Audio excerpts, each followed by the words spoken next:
Thousands of Sandy residents want to know why it took the city 8 days to notify them about a contamination that elevated the levels of lead, copper, and fluoride in their drinking water.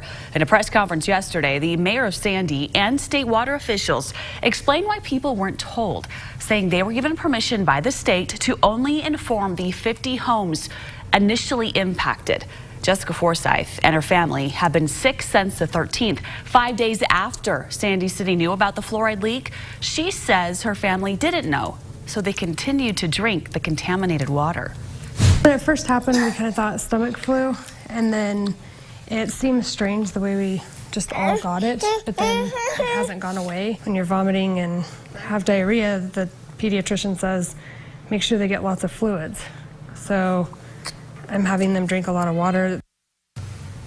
Poison Control says 150 calls were placed to them about people and pets showing symptoms. All of the no-drink zones have been officially lifted. Now, here's a timeline of the events. It was February 7th when the city was originally alerted to the issue with the water system after a fluoride pump failed after the winter storm and a power outage. The city then begins working on fixing the issue, but initially only 50 residents were informed. A week later, on the 15th, the city informs the public of the issue and announced a do not drink order.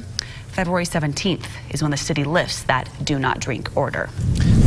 So today, Sandy is dealing with the repercussions from that contamination and trying to get a better handle on the scope of the problem.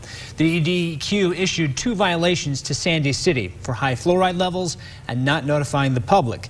Meanwhile, dozens of volunteers are now collecting water samples from people affected. ABC4's Jason Wynn is live in Sandy. And Jason, how many homes do they need samples from?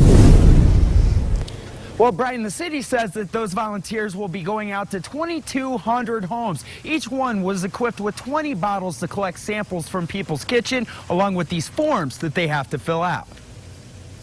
Council chambers was filled with volunteers Monday morning. I don't want to die. Jacob Raymer and his mother Allison decided to help Sandy City and their fellow neighbors by collecting over 2,000 water samples.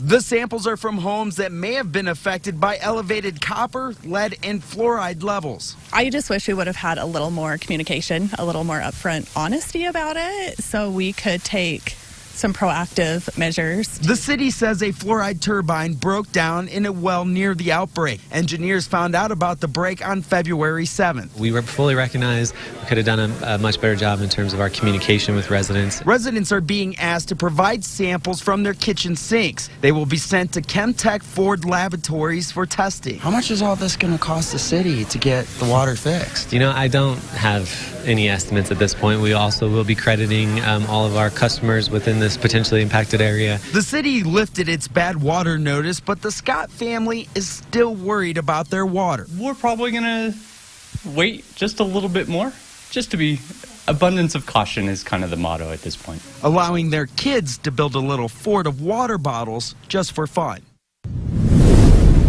Now, in all seriousness, the mayor says that he's going to have his engineers check out that well and see why it broke down. But he's going to talk about this, all of this, tonight at that town hall meeting that's going to be at Mount Jordan Middle School inside the theater. That meeting starts at 7 o'clock tonight. I'm Jason Wynn, live in Sandy, ABC4 News. All right.